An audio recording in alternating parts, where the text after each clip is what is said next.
Less than a third of 8th graders in this country scored at or above proficient on the most recent National Science Assessment. More than a third scored below basic, the highest percentage since 2009. And in that same report, the percentage of students who said they have a high level of interest and enjoyment in science dropped 10 percentage points in just 5 years. 10 points in 5 years. Students aren't just performing worse in science, they are checking out. And I think we need to be honest about why. I started teaching in 2011.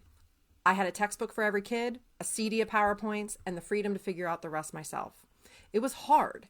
It was also the best professional experience of my life because it made me think about what I was teaching, why I was teaching it, and whether my students were actually learning anything. Then I left teaching and spent years working in cancer research, sitting alongside scientists and physicians who evaluated evidence for a living, who asked hard questions and sat with uncertainty and never confused confidence with correctness. And I kept thinking, this is what we're supposed to be building in high school. Not students who can memorize vocabulary, students who can think.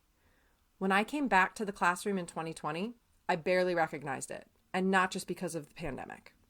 Scripted curricula, one-to-one devices, individualized learning platforms promising to personalize education while actually making it more impersonal than it's ever been, and teachers, good, experienced teachers, reading from scripts instead of bringing themselves, their stories, and their expertise into the room. The art of teaching is being hollowed out, and we are letting it happen. But here's what makes me the most frustrated. And I want to be honest about this because it's a very important part of who I am as a teacher and what this podcast is about. It's not just that we've made science less rigorous, it's that we've made it less rigorous for everyone and then told ourselves that's compassion. We've confused engagement with learning. We've confused meeting students where they are with lowering the bar. And somewhere along the way, we decided that real science, the messy, uncertain, hands-on, uncomfortable kind, was too hard for most kids. I'm here to tell you it's not. Every student, regardless of background, language, or academic ability, is capable of thinking like a scientist.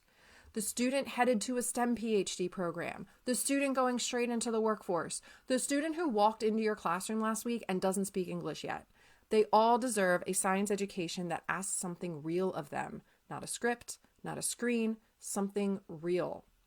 I'm Alyse. I'm a high school science teacher, a former cancer researcher, and a curriculum designer, and I'm done waiting for policy to catch up to what we already know.